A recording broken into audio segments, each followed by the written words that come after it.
My boyfriend has always been weirdly obsessive about our family planning, but when I told him I'm going on birth control, he completely lost it. My boyfriend, 23M, and I, 22F, have been dating for 7 months, since July of last year. There's been lots of ups and downs, but the thing is, he's very stingy about us using protection. I'm not on birth control for personal reasons, and he sheepishly agreed to use protection for the sake of me being comfortable, which is very caring. However, he insists on buying the protection himself. When I do buy them, he insists on having them in his house. One time we were going at it but there was no rubber in sight. I offered to go to the pharmacy and buy some, but he declined. Another time I had one that my friend gave me as a gross joke. It apparently had been in his pocket since high school, and I suggested to my boyfriend that it could be useful, jokingly. He freaked out and screamed at how I wasn't taking our family planning seriously. He constantly monitors my cycle, even having the same app I use on my phone with my cycle info in it. He says it's better that way because 2 heads think better than 1. When I get my period, he's constantly asking about some details I would rather not give, like the consistency, whether there's clots or not, etc. When I'm ovulating, it's the same deal. How's your mucus? Is it liquid? Do you know how to precisely locate your cervix position? Yeah, I don't know how to do that. Still weird. We have, however, had unprotected love making a lot of times, and I take full blame for that, with a few scares. He also has this icky habit of putting on a rubber and taking it off last minute, saying but it feels better. And waiting for my reluctant yes so he can do it. I don't like it, but whatever. We've had 2 very long pregnancy scares. We usually are intimate when I'm not ovulating, so we've never been scared, and he recently told me that both times he's told his mom, and that they couldn't have been more ecstatic. He's always said that he's a family man and he wants kids, but maintained the male feminist front with me, telling me that he'd let me make the ultimate choice if necessary.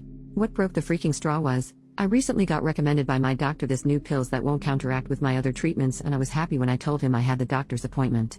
Went and got the blood exams too. Couldn't wait for my life living worry-free.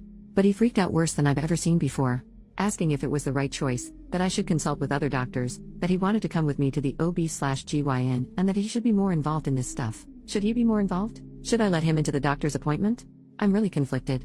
Please help. Relevant comments. Commenter number 1, he wants you to get pregnant. How are you not furious about this? OP, why would he? We're both broke college students. Makes no sense for him. I just assumed it was a control thing. Commenter number 2, wanting your girlfriend to get pregnant so she won't leave you is a control thing. How's the rest of your relationship? OP, he's very on and off.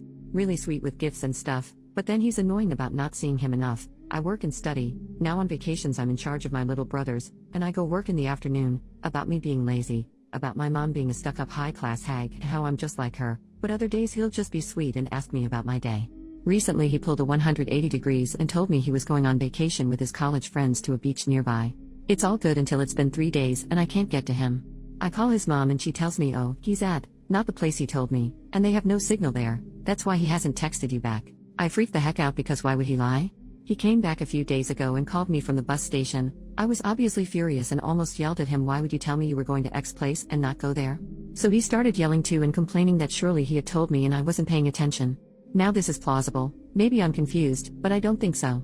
We went shopping for a swimsuit for this trip, so this makes no sense. I'm still mad at him and we're giving each other space. OP then describes the boyfriend. He gets really mad sometimes and raises his voice, but he says it runs in his family and it doesn't mean anything. He does this on the phone too, and when I say don't scream at me, he'll defend himself saying that he wasn't screaming, that's just his voice. He does talk loudly though, in all fairness. Plus, I've been with abusive men in the past, intimately and physically, and he doesn't seem like an abuser. I know how it sounds, but just bear with me. He's sweet. When he confessed, he said he had a thing for me for a long time. We had classes together in 2018, that's when we met, and we didn't see each other until July of 2019 when we started dating. He's also been very vulnerable with me and has told me what seems is his life story, his abusive dad, everything. I guess I'm trying to say I don't think he's an abuser because he doesn't seem to resemble the other abusive men in my life. Update, next day. I really don't know how to do updates. So, I really want to thank everyone for their input. I'm already reading the PDF some of you recommended me. So far it's hitting real close to home. I wanted to do this update because after posting this and reading some comments I came home and told my mom, all of it. She flipped, she screamed, not at me, and cried, and the whole shebang. She's always been icky around him. She's told me to leave him more than once. So she just exploded. Thing is, she called him herself, and he was silent, because it wasn't me speaking, it was her. Now I'm grounded. Yes, grounded as a 22-year-old, but he's blocked from every social media I have. My mom told my family and they all blocked him, and I told my friends, the ones I don't share with him, and they all agree that he's a total jerk. I am really heartbroken. But also relieved in a way. I still can't believe I'm grounded. Relief because even if I wanted to, now I can't reach him. I'm gonna cry a lot now, but I really want to thank you. Also, thankfully my blood results are alright and I tested negative for HIV. On my OB/GYN appointment next week I'm gonna get the rest of the tests done. I cannot stress enough. Thank you. Even if he wasn't going to hurt me, he can't hurt me now, and I'm so free. And hurt. But free. OP added after the update. Also, and I'm adding this now that I've given the update, not everything was bad. I swear. I've seen some comments like, why are you even with him? I mean, he was not perfect, but it was a relationship, and it had its honeymoon phase. I really wanted to take care of him. To an extent I think I did. I'd like to think he loved me, at least liked me those first months.